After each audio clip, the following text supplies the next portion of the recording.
Cada tanto aparecen en el horizonte personas a las que podríamos llamar faro. Son personas que iluminan, que dejan huella, que han trazado un sendero y lo han trazado a lo largo de muchos años, que han sido inspiración para algunos, que han sido señuelo, que han sido luz, que han sido fuente de coincidencia o no, muchas veces, que han aportado tanto a la discusión pública, a engrandecer la democracia, a pensar las cosas que nos pasan. Nuestro picante de hoy es Miguel Clariá, uno de los periodistas más influyentes de Córdoba y el país, con una carrera que sirve para entender la vida política, social, ciudadana de Córdoba. Miguel, bienvenido. Qué placer. Qué recepción que me has hecho, Laura. Después de eso ya nos despidamos y me voy y me quedo con eso. Pero por favor, te gusta mucho, mucho lo que haces. Sí. Sí, y además tiene una explicación, ¿eh? Yo no elegí ser periodista. Es como un metejón de esos que se te cruzan y es inesperado, porque yo no me puse a los 17 años, bueno, a los 17 años pedirle a los chicos que decidan qué es lo que quieren hacer de su vida es tan ridículo. Pero digo, cuando terminé el secundario, en mi panorama no estaba esto. No estaba esto, no. ¿Qué quisiste hacer? No, yo estaba orientado en otras direcciones, estudié unos años de arquitectura, me di cuenta que eso no era lo mío, me orienté hacia las humanidades, estudié en la Facultad de Filosofía y Letras de la Universidad de Córdoba. Estuve, y por ahí todavía estoy, convencido de que ese era mi escenario natural. Ajá. ¿Y qué pasó? Vivimos en la Argentina. Córdoba. Estuve, y por ahí todavía estoy, convencido de que ese era mi escenario natural. Ajá. ¿Y qué pasó? Vivimos en la Argentina. De pronto no era más eso. Estaba en la universidad y nos echaron a todos.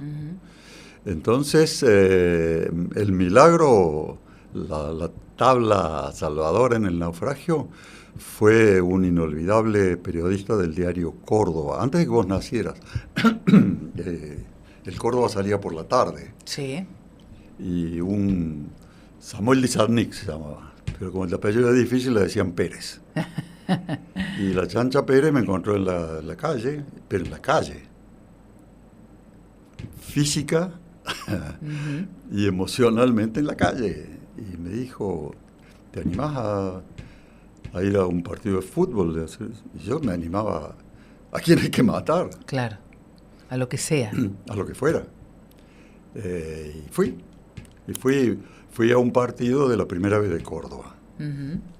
Universitario Las Palmas, 1-1. En la Lomita.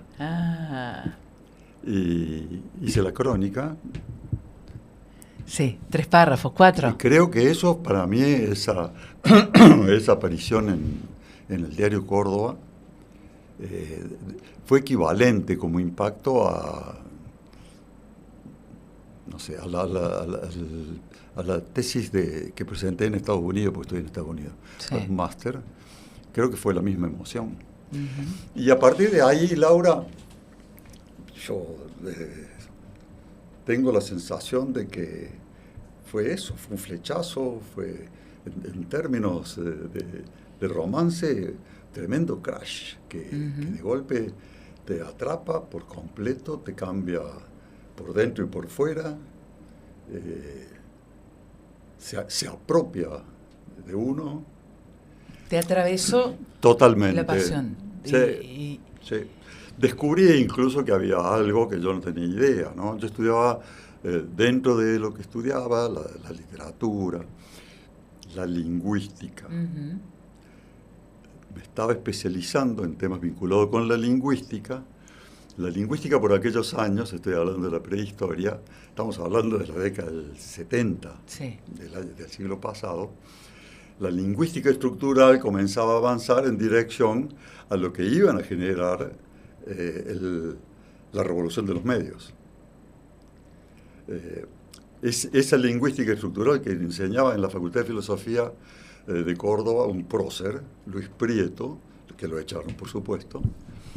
Luis Prieto lo echaron de acá y se convirtió en el titular de la Cátedra de Lingüística de Ginebra, que era la cátedra global, la de Ferdinand de Saussure. Sí. A Luis Prieto lo echaron de acá como un perro y lo convirtieron en la referencia global en ese momento. Le entendíamos, yo era ayudante de alumno de esa cátedra, Sí. o sea, era de los que entendía mucho y Sí. hoy creo que le entendía la mitad de lo que decía, sobre todo de lo que proponía que iba a venir en este territorio. ¿Y vino su propuesta? ¿Llegó? Sí. ¿Y Sí. fuiste parte? No fui parte. Fui de casualidad fui parte. Porque, bueno, empecé a tener algunos fundamentos de eso sin entenderlos mucho. Apareció Marshall McLuhan. El medio es el mensaje. Había una conexión, había una conexión entre esto que nosotros estábamos estudiando en términos académicos. Marshall McLuhan lo conocí personalmente. Sí. Ah, mira. Era profesor. Marshall McLuhan era profesor invitado en la Universidad de San Diego, en California. Y yo estaba por entonces en la Universidad de Los Ángeles, en California. Eran dos campus de la misma universidad. O sea, McLuhan era profesor invitado en Los Ángeles. Era chino para mí, en serio lo digo. No era inglés, porque ya era bastante trabajo entender el inglés. Pero además hablaba de la revolución de las comunicaciones en términos actuales, 50 años atrás. Un visionario completo. No había satélites artificiales. Claro. A ver, ubícate en eso. No solo no habías nacido, no había satélites artificiales. O sea, cuando alguien te hablaba de que iba a ser posible hacer rebotar una onda, ¿en dónde? Y capturarla desde Estados Unidos a Japón. ¿Cómo? ¿Y cómo? No era fácil. ¿Y tu camino de gráfica cuánto duró y cuándo encontraste en la radio tu mensaje? Mira, el camino de gráfica para mí fue básico, ¿no? Fue realmente el aprendizaje. Si tengo que buscar un maestro de periodismo, lo tengo en la gráfica. Juan Marguch, Juan Fortunato Marguch, fue mi referencia en periodismo. Estuve bastante en gráfica, porque estuve no solo en el Córdoba, en el Tiempo de Córdoba, en La Voz del Interior, haciendo alguna suplencia. Trabajé para Medios de Buenos Aires, en corresponsalías, Tiempo Argentino. Siempre, y todavía me sigo pensando bastante como periodista. La gráfica da una mirada que... Pienso con las yemas de los dedos, digo, ¿no? Muchas veces cuando algo no lo tengo muy claro, lo escribo. Estaba por decir lo Olivetti, ya no es lo Olivetti. No, pero lo escribís. Pero lo escribo. Y te diría cómo fue. Empecé a trabajar para deporte, me fue muy bien me fue. Tuve mucha suerte. En el año 79 fue cubrir un sudamericano juvenil en Montevideo. Fuimos con José Luis Marchini y Víctor Rizuela. Ellos eran consagrados. Sí. Ellos eran la dupla. Y yo era un piojo. Muy generosos. Me tuvieron con ellos. Y ahí lo conocí a Víctor Hugo Morales, que era ya en Montevideo una referencia, ¿no? Víctor Hugo, nos conocimos ahí, me invitó a su radio, tenía un programa a la medianoche, 79, jugaba Diego y Ramón Díaz, era esa selección. Wow. Y ahí, ¿vos caíste en conciencia de la voz que tenés? Esa voz grave, No tenía idea. No tenías idea. No. ¿Y cuándo lo palpaste? Cuando las señoras que escuchan Cadena 3 me mandaban mensajes de amor. Ahí dijiste, Ahí dije, esto va. Tu compañero Sergio, Sí. un día me hizo una entrevista para La Voz y me dice, si no tuvieras esa voz, si tuvieras voz de pito, ¿qué harías? Yo trataría de ser referí. La voz te dio el plafón, la voz Sí. y la cabeza. La voz es ADN, mi papá tenía la voz profunda, era docente. Yo creo que caí a la radio con mucha naturalidad, Laura. Es difícil desbrozarlo, porque de golpe, bueno, trabajaba 7x7, después lo convertí al tema de los feriados en una militancia. Sí. En esa época... Era 7x7. 7x7, porque trabajaba en periodismo general para Córdoba y para Buenos Aires, de lunes a viernes, y trabajaba en deportes sábado y domingo, de viernes a la noche a domingo a la noche. Claro. Entonces, calcula que eran las épocas en que llegaba la democracia, por ejemplo, ¿no? Estoy hablando con Víctor Hugo y el equipo de Sport 80 en Radio Mitre, Buenos Aires. Iba ahí a la calle Mansilla, iba mucho. Sí. Mirá vos los recuerdos de la calle Mansilla.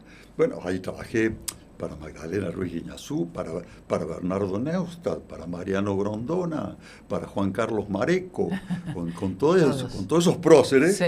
Yo era el cordobés. Claro. Mareco me imitaba. Mareco hacía una muy buena imitación mía. Ajá. Después hablé con él. Mira. Sí, era fácil, porque era voz profunda y cordobés. Pero, bueno, ahí yo salí en los programas deportivos y de golpe en los programas deportivos estábamos hablando de que venían las primeras elecciones para volver a la democracia. Te estoy hablando del año 82. Ahí afortunadamente para mí se mezcló todo. El equipo de Víctor Hugo en esa época, Víctor Hugo no era un militante político como ahora, era un uruguayo recién llegado a la Argentina, sí, pero un hombre que muy de la democracia, de la República. Sí. Y entonces hablábamos de fútbol, pero era sorprendente porque nos pedía a todos los colaboradores en todo el país que al plantel de Talleres en Córdoba les preguntaban a los que quisieran decirlo por quién iban a votar. Ajá. Y entonces teníamos encuestas. Esto era delirante, pero era la vuelta a la democracia. Claro. Y eso también te trastocó a vos. Mucho. Y me abrió otros territorios, porque por meternos en esos temas, de golpe empecé a salir en programas de otra naturaleza. Claro. A empezar a practicar otro tipo de periodismo. Hubo un momento en que era un multimedio, porque trabajaba en radio, en diario, en agencia, en televisión y en corresponsalía. ¿Y mientras en ese entonces tenías familia o eres soltero todavía? No. Tenía familia. Tenía familia, tengo 4 hijos. Tenía familia. ¿Dividido sí, en múltiples lo obligaciones? hablamos, de tanto en tanto lo hablamos con mis hijos, ya todos mayores, grandes. Cómo fui en ese sentido, cómo me las arreglé como padre, que es un tema que siempre... Y sí, a todos nos pasa, ¿no? Porque no todos tengo duda de trabajamos que a vos te pasa, mucho y, claro, y hay que estar y bueno, y los hijos van entendiendo, siempre, entienden. En mi caso, 100%. Sí, es que es así. ¿Te pesó alguna vez la profesión, Miguel? Sí, muchas veces. ¿En qué sentido? Me gustaría que quede claro que en esto no tengo ni dogmas propios, ni mucho menos para tratar de imponérselos a nadie, ¿no? No soy, vos dijiste algunas cosas muy bellas cuando arrancaste, yo soy referente para mí mismo, en serio lo digo, por esto que te voy a decir. En el periodismo, que es un oficio para mí, no una profesión, es un oficio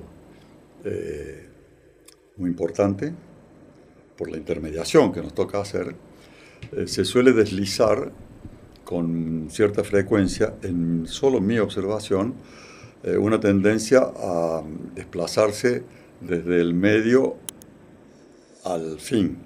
Y entonces nos corremos de ser intermediarios entre los hechos y quien recibe la noticia de los hechos, y no nos damos cuenta a veces y nos convertimos nosotros en la noticia.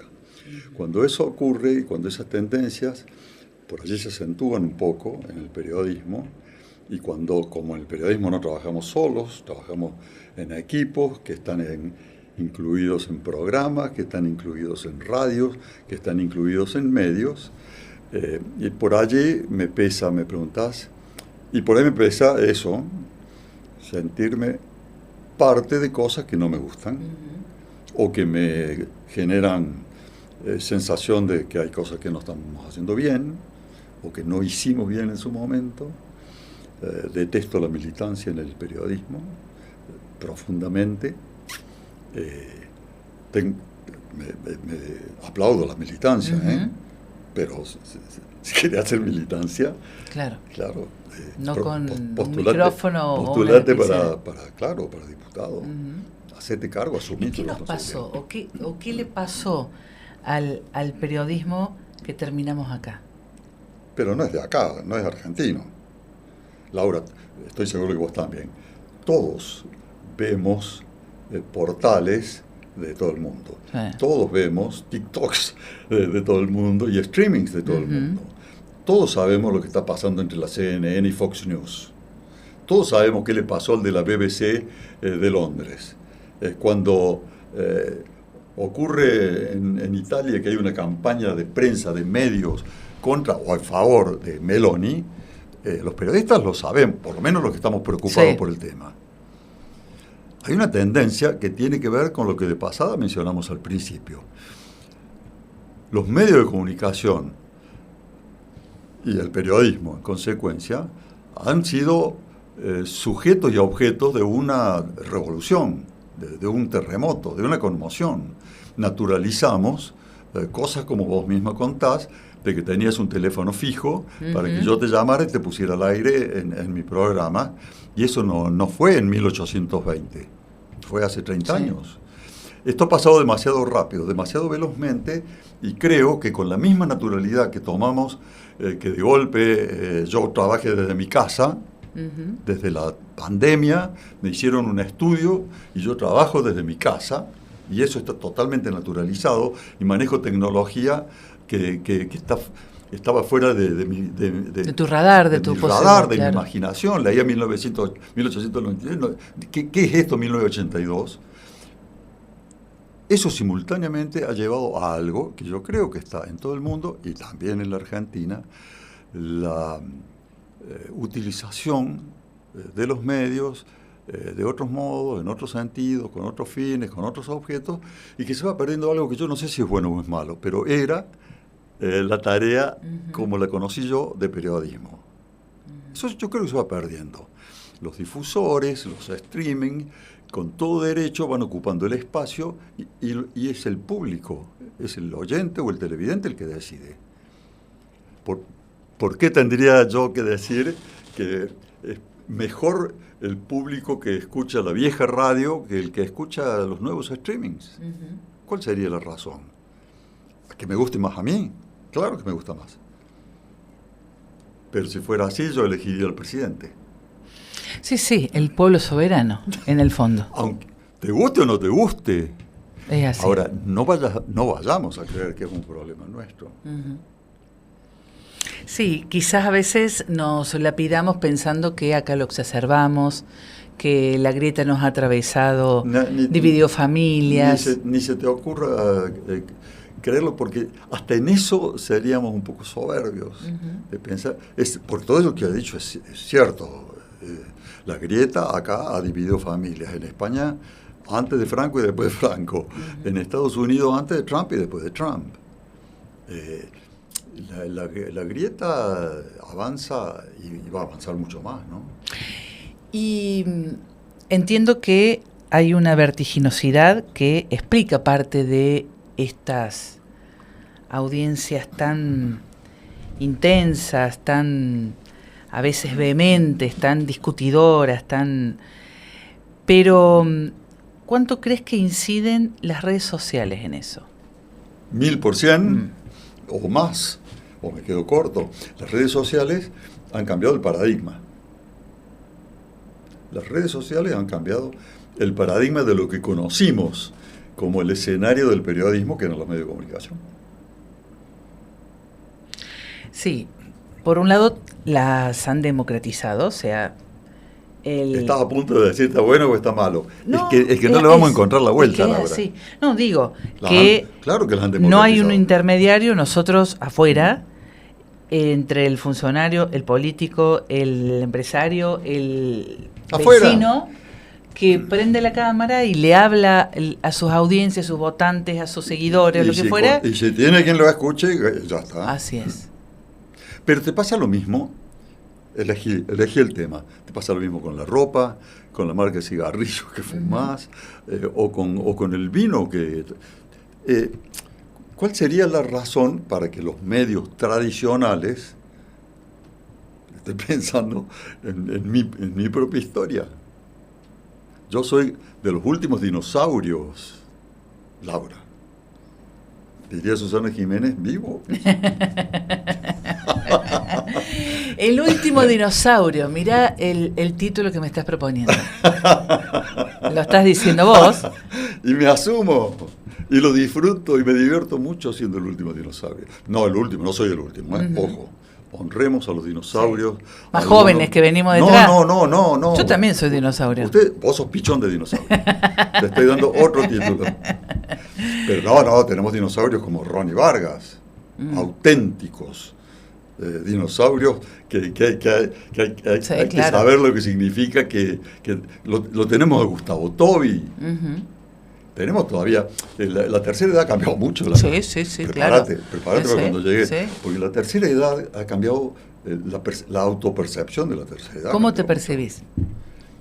De la edad que tengo en cuanto a la biología, de la edad que tengo en las expectativas, proyectos, intereses, ocupaciones, me percibo lo que en tiempos de mi papá de mi edad yo hubiera dicho, no sé, 60.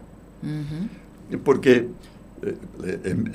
biológicamente no soy tan pavo, por no usar expresiones que se usan en los Pero clínicos. tenés un ADN, una genética que hemos hablado muchas veces. Ya sé, pero pero no me levantes el capó, decía el que quería vender el auto nunca taxi.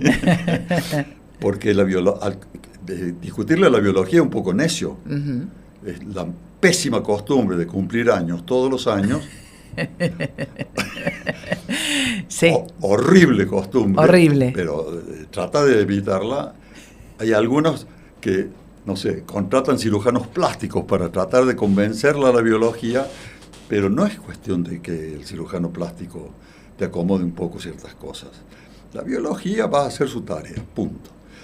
Ahora, ¿cómo te planteas tu escenario de viejo?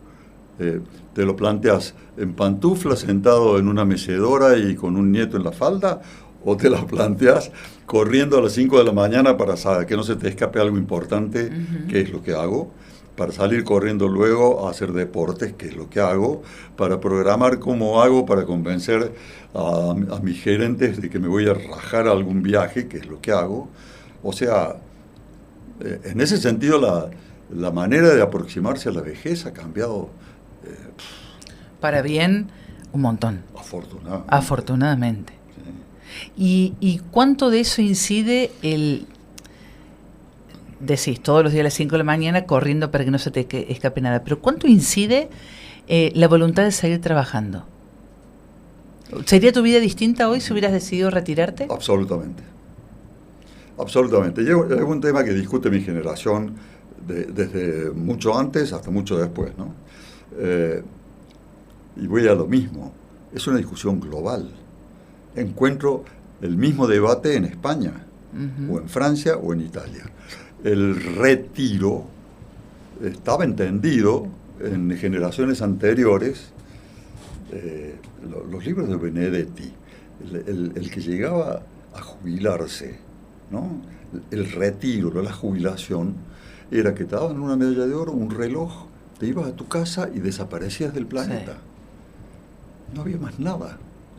Yo creo que la generación que integro, y sobre todo la que vienen detrás mío, se arriman a la tercera edad, a la vejez, ponela donde la pongas, 65, a partir de 65, se arriman con otra perspectiva, con otra aproximación, con otra decisión de que la calidad de vida es algo que merece ser tenido en cuenta mientras tengas los privilegios de la buena salud, de la buena economía que te permita vivir dignamente y no de la forma despiadada en que mantenemos viviendo a muchos de mi generación, de mis compañeros. O sea, si tenés la oportunidad, creo que hay un cambio. Sí. Y hay también, Miguel, un cambio previo, ¿no? Porque no es que llegaste a los 65, 70 y te empezás a cuidar. Porque esto empieza de antes, ¿no? El capot lo tenés que ir revisando, el motor lo tenés que ir revisando antes y levantando el capot. Lo de cuidar es una palabra media ambigua. Porque si te digo me cuidé mucho, te miento. ¿En qué me habría cuidado? No. ¿Hacías deporte? Claro. O sea, ¿hacía deporte para cuidarme? No. Jugué a la pelota desde antes de saber hablar. Porque vivía en una casa de muchos hermanos varones. Sí. O sea, esto no lo digo en broma. Estoy seguro, no porque lo recuerde, pero estoy seguro de que jugué a la pelota antes de saber hablar. Y porque había hermanos mayores que yo y había una pelota al medio. Y había un campito. Y jugué al fútbol hasta los 42 años, y antes de dejar el fútbol, el viejo truco de que antes que te deje tu novia, la dejaba ella. Antes que me dejara el fútbol, me puse de novio con el tenis. Bien. Y jugué al tenis, que fue un romance largo, profundo. Mira, tan profundo el romance que me rompí la mano derecha y seguí jugando con la izquierda. O sea, eso es una prueba de amor. Claro. Y antes de que el tenis tan enamorado que estaba, antes que me deje, lo dejé al tenis. ¿Y te pasaste al golf? Al golf. Que el golf no tiene fecha de caducidad. Ahora, ¿eso lo hago para cuidarme? No, lo hago porque me gusta. Porque me gusta la exigencia física, porque me gusta el aire libre, porque me gusta desafiarme, porque me gusta compartir el juego, la parte lúdica, con amigos, con compañeros. Si eso significa cuidarse, me he cuidado muchísimo. Ahora, si vos me hablas de alimentación, bebida, cigarrillos, no. ¿Fumaste muchos años? Hasta los 42. ¿Por qué dejaste? Quería dejar. Todo fumador quiere dejar, ¿no? No todo fumador puede dejar, y en eso hay que entender, porque quien ha sido fumador, que no tire la primera piedra, porque sabe lo que cuesta dejar de fumar. Yo dejé de fumar, creo que por suerte, porque fue un viaje muy accidentado a la costa argentina, con familia. Nos metieron nafta con agua. Entonces empecé a tener problemas en ruta. Y mi mujer tuvo que irse con el bebé. Hicimos dedo a un camión y yo iba sopleteando y fumando el carburador, chupaba nafta y fumaba. Me agarré una intoxicación machaza y no toqué un solo cigarrillo más desde entonces. O sea, creo que me hizo un favor. Claro. Porque nunca más, pero nunca más. Mira, estamos conversando con Miguel Clarea. Seguramente el que llegó después a la entrevista se dio cuenta. Te propongo, Miguel, una pausa. Bueno. Enseguida volvemos, estamos aquí en Radio Mitre. Las siguientes empresas acompañan a Gente Picante.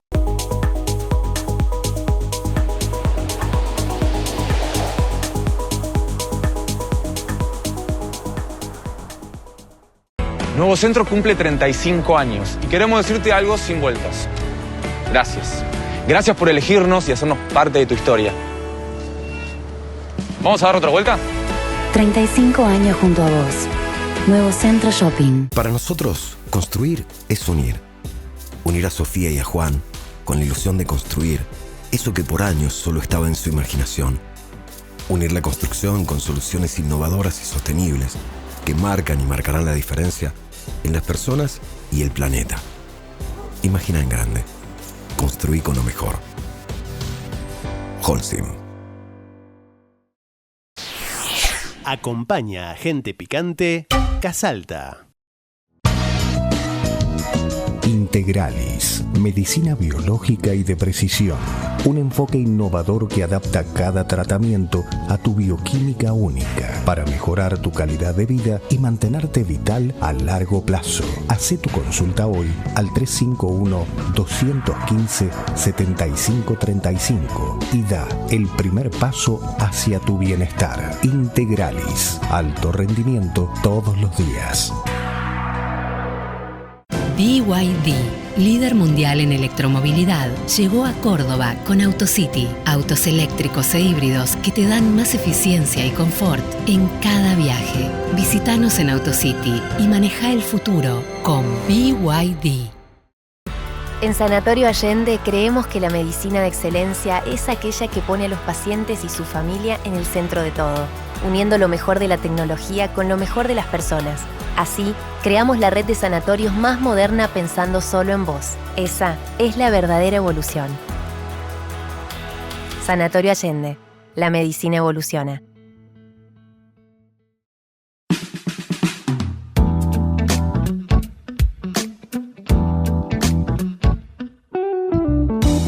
Retomamos la conversación, estamos con Miguel Clariá, uno de los periodistas más influyentes de Córdoba del país, figura emblemática de Cadena 3. Has cubierto, Miguel, en casi medio siglo de carrera. Muy cerca de medio siglo. Muy cerca.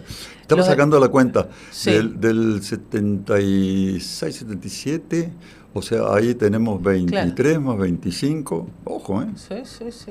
Mira, voy a hacer una fiesta. Vas a hacer una fiesta del medio centenario. Dale, yo voy. Te decía, cosas extraordinariamente relevantes para la vida política argentina. Y uno recapitula y siempre decimos, y quizás sea un lugar común, un país que tiene tanta riqueza, que tiene tanto capital humano, ¿cómo es que no puede encontrar el rumbo? Para darle bienestar a todos sus habitantes, para darle horizonte de futuro, para darle oportunidad de progreso, sin pensar en este partido, este otro partido, pero así como una continuidad, casi desde la democracia a esta parte, si querés. ¿Qué nos pasa? Es que yo no lo podría decir que de la democracia a esta parte, porque nos pasa desde mucho antes. Cuando eras nena chiquita, ¿tuviste tos compulsa? No. ¿Escarlatina? No. Ninguna de esas enfermedades. Bueno, en mi familia, que éramos mucho, uno se enfermaba de escarlatina, de tos convulsa, y todos nos enfermábamos. Eran las enfermedades de la niñez, afortunadamente ya en tu generación, mucho más controladas. ¿Por qué? Y porque empezó a vacunarse a los chicos. Yo creo que la Argentina, el problema que tiene, por eso no lo pondría desde la democracia hasta ahora, porque fíjate que si uno repasa los ciclos de dictaduras militares en la región, dejaron los mismos espantos, pero no la misma situación económica, por ejemplo. O sea, el problema de la Argentina, interpreto, es anterior y es como la tos convulsa y la escarlatina. Hay países que se enfermaron de populismo en las décadas del 40, del 50, del siglo pasado, y se curaron.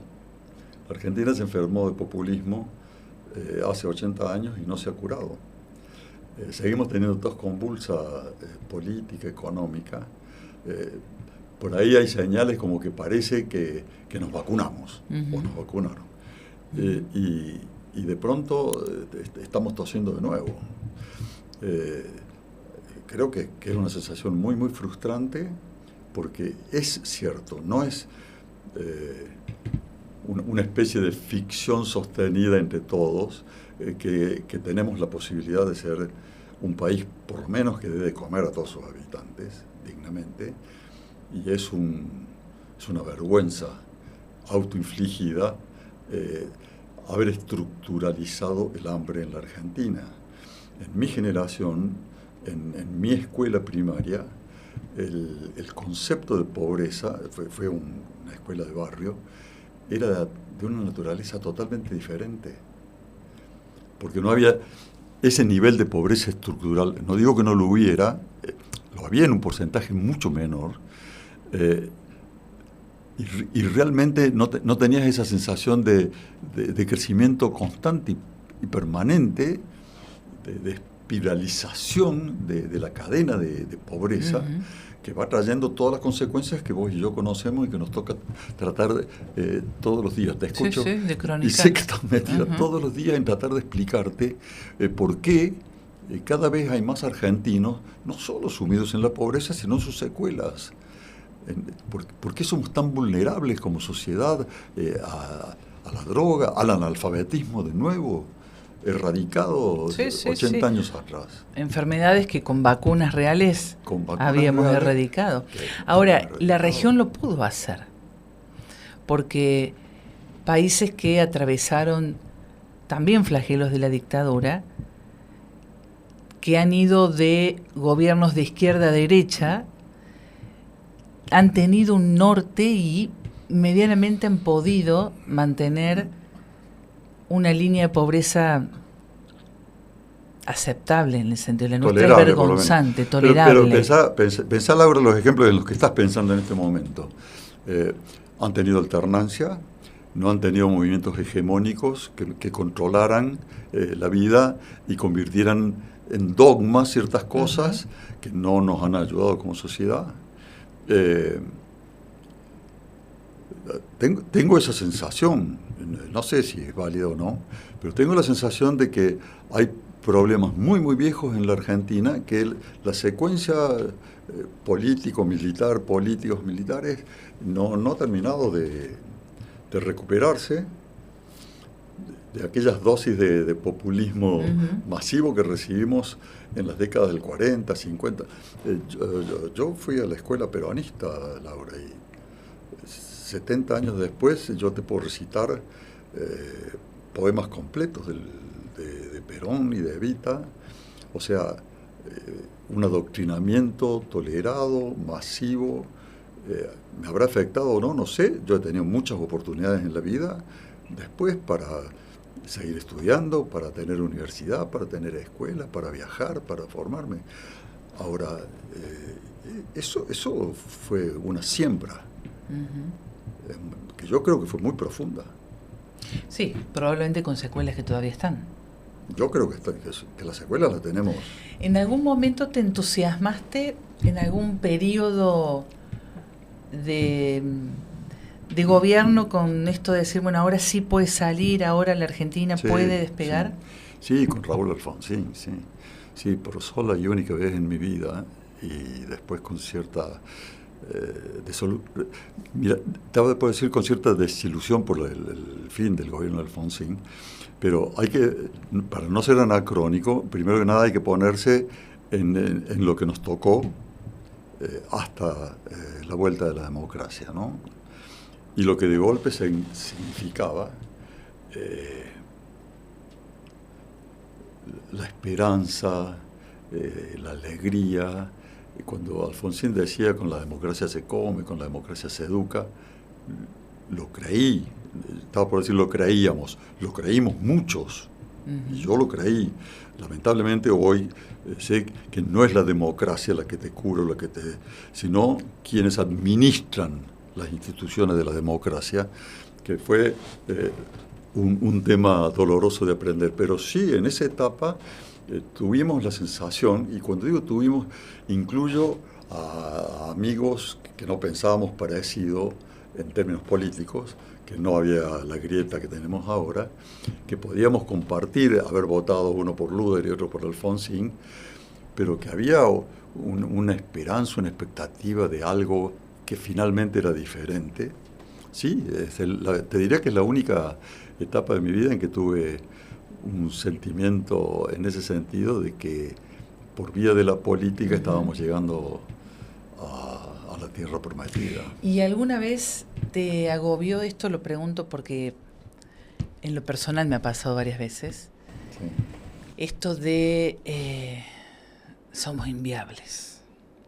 Esto de pensar que no tenemos arreglo y la desazón, ¿no? Yo tengo chicos, si se quiere, que todavía están estudiando. Y voy a decir, yo no quiero que se vayan. O por lo menos que no se vayan expulsados de esta Argentina. Te agobió hasta el punto de quebrarte, decir, pucha, esto no arranca. La tentación de ceder al agobio me ataca más o menos 3 veces por día. ¿A vos también? Sí. Se te nota, además, si uno te escucha o te ve, se te nota. Hay momentos en que se nos hace muy cuesta arriba, hay momentos en que hacemos trampa. Le decimos al productor, no me pegues esa nota con la que acabo de terminar de hacer, porque quiero llorar, dame tiempo, hablemos de fútbol, nos enojemos con el Chiqui Tapia, pero por favor déjame salir de la angustia de esa situación que nos acaba de tocar ser el mensajero, y esa sensación a la que acabas de aludir, de decir, esto es inviable, y a mí me toca contártelo. Porque ya es bastante grave que sea inviable para que seas vos la que me lo tengas que contar. Vengo a avisarte que te vas a morir dentro de 2 semanas. La tarea de los médicos, de paliativos. Sí, ahora, pregúntate, Laura, ahora te voy a interrogar yo. Pregúntate por qué, si 3 veces por día en la radio a la mañana o cuando estás en el canal, se te cruza esto, ¿por qué arrancas de nuevo al día siguiente con todas las pilas y con todas las ganas de hacer lo que te toque, lo mejor que se pueda? No pierdo la esperanza. Y si no perdés la esperanza, estás respondiendo a tu propia pregunta. ¿Tenemos sensación de agobio, de inviabilidad? Sí. ¿Perdimos la esperanza? No. Y si no perdimos la esperanza, vamos a seguir remando y vamos a seguir nadando, aunque nos parezca que la costa está lejos, que es altamente probable que nos vayamos a ahogar. Pero no me tapo la nariz y me dejo hundir, nado. Tengo para vos, Miguel, hablando de tus inicios, ¿no? Allá en esa crónica que tanto orgullo te dio, en tu primera cobertura de partido, tengo un mensaje para vos. Miguelito querido, Miguel, para mí es un placer, aunque ya te lo dije muchas veces, pero lo voy a repetir hoy, porque te lo mereces. Para mí es un gusto enorme haberte conocido, haberte visto y haber compartido viajes, eventos, y hasta el día de hoy, y mira que llevamos mucho tiempo de conocernos, no te escuché decir una mala palabra. Sos una persona íntegra, sos un caballero, sos una persona que sigue haciendo lo que más le gusta con tanto amor, que es el periodismo, y que la gente que te escucha sigue aprendiendo de vos. Miguel, sé que me podría extender mucho, mucho más, pero quiero agradecerte por tu amistad, por algunos consejos que nunca están de más, por tu vivencia, por tu responsabilidad hacia la vida, hacia tu profesión, como lo dije antes, por ese amor que siempre entregas, y fundamentalmente por dejarme ser tu amigo. Te mando un abrazo enorme, sabes que te quiero mucho y espero que nos veamos pronto. Un beso enorme y que sigan los éxitos, Miguel. Sabes que te quiero mucho. Ahí está, la Rana Valencia. Lo que pasa es que la rana me va a hacer llorar la rana. La rana está muy asociada, Daniel, está muy, muy asociado a mis comienzos como periodista. He sido un tipo muy afortunado en la vida, Laura, porque en uno de los peores momentos de mi vida, que es cuando yo arranco en el periodismo, y arranco en el periodismo deportivo, se produce el prodigio, el milagro de que el fútbol de Córdoba se convierta en una sorpresa y una atracción para el fútbol argentino, que es Buenos Aires. Porque se genera ese equipo de Talleres de Daniel Valencia, que tenía 6 jugadores en la selección nacional. Daniel Valencia fue campeón del mundo en el 78. Y cuando dice viajamos juntos, lo dice en el término estricto de la palabra, porque en el año 1979, cuando la selección argentina de fútbol viaja a darle la revancha a Holanda, el que no saltaba en esa época era holandés, no inglés. Cuando viajamos a darle la revancha a Holanda, en Bonn se juega el partido, César Luis Menotti, que le he hecho muchas veces de traductor, de intérprete en reportajes que daba en Europa, lleva medio Talleres. Estaba, en el viaje no, pero en la selección estaba Galván, en el viaje estaba Oviedo, Tarantini, Ocaño, Reinaldi, Valencia, y me debe estar faltando alguno, había 6, Valey. Y de golpe, el cordobés, el periodista, porque estaba Víctor, obviamente, estaba el prócer, estaba Víctor Brizuela, pero Víctor estaba arriba, en la cabina, el que estaba metido en los vestuarios, en el entrenamiento, el chico de los mandados, el cordobés era yo. El que trataba con los jugadores era yo.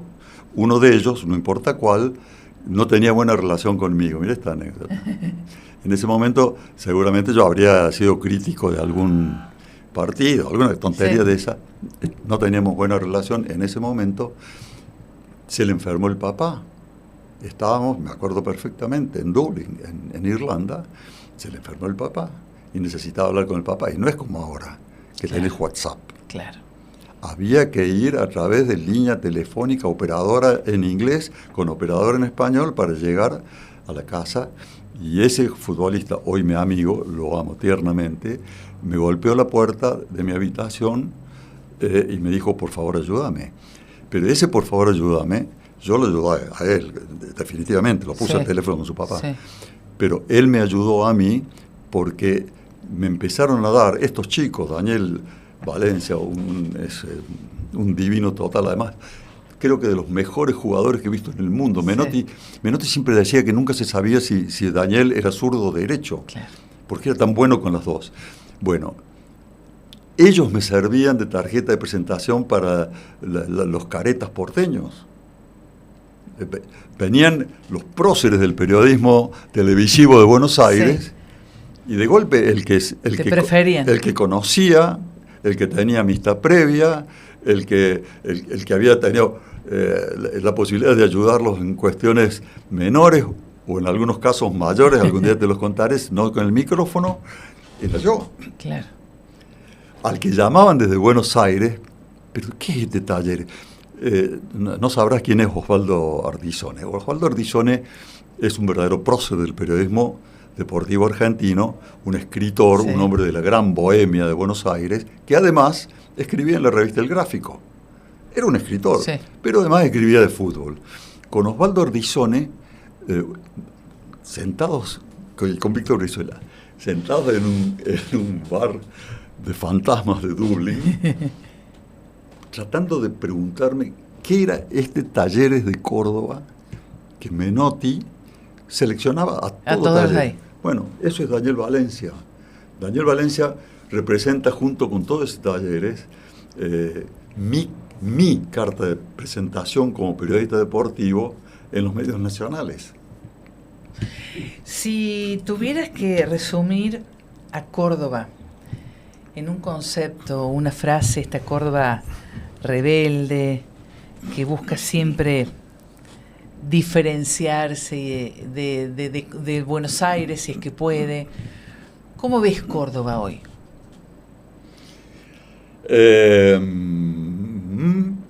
Primero, no me la creo tanto, ¿no? Lo de Córdoba rebelde no me la creo. No.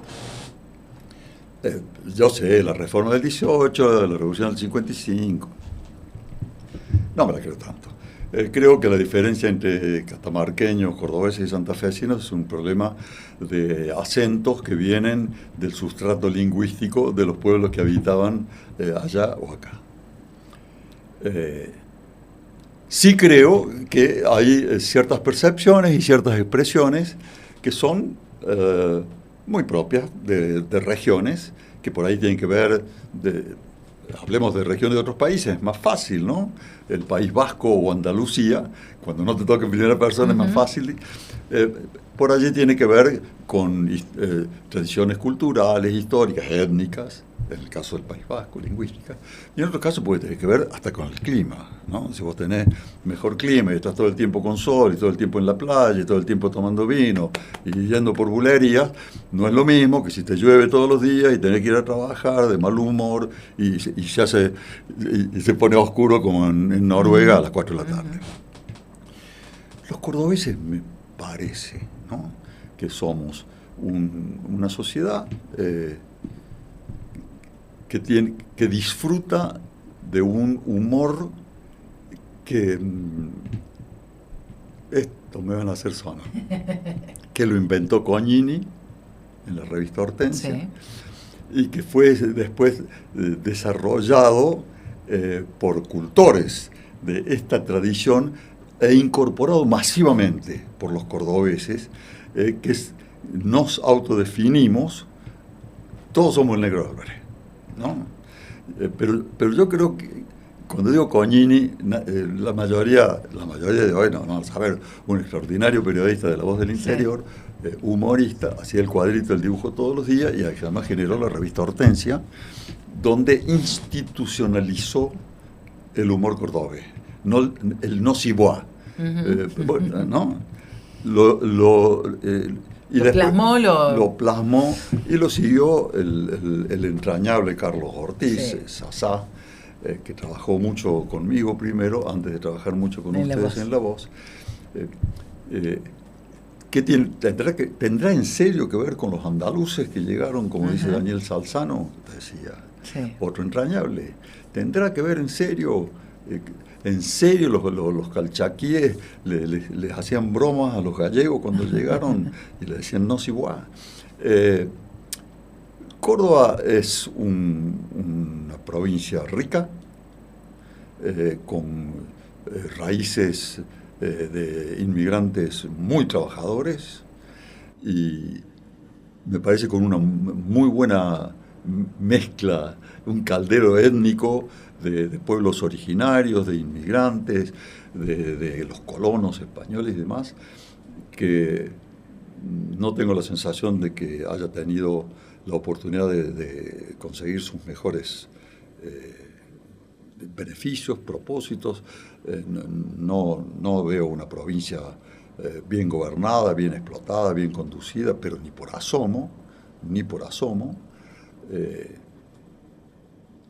como el resto de la Argentina. Por eso creo que no nos diferenciamos tanto. Somos provincias. O sea, somos el pelotón del montón, del medio. Yo creo que somos el pelotón del medio.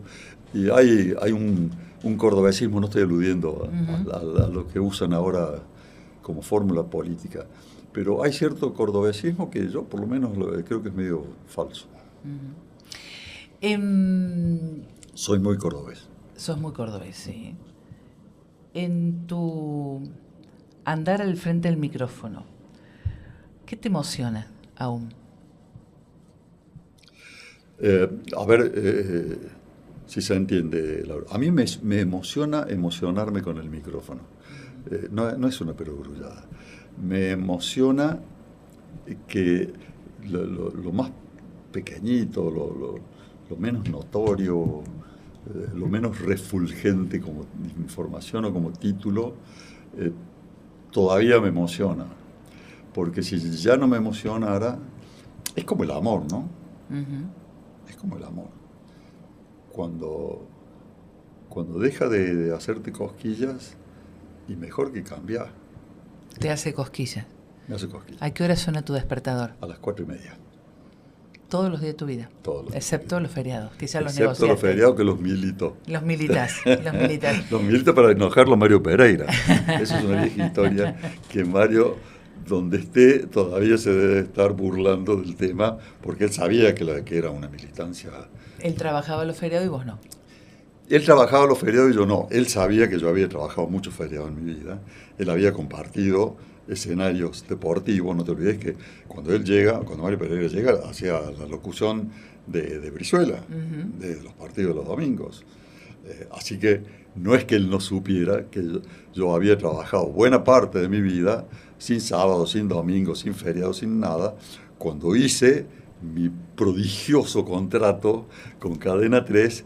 Les dije, y Mario creyó que era una broma, los feriados no trabajo. Pero no era una broma. ¿Y qué haces los feriados? Pero vivo. Rompo el despertador. Duermo. Estoy con mi vida, con los míos, con mi deporte, con las cosas que amo y que quiero, con mis libros. ¿Cuántos nietos? Tengo 12 nietos. 12. Sí, 12. ¿Y hermanos cuántos eran? Muchos. Muchos.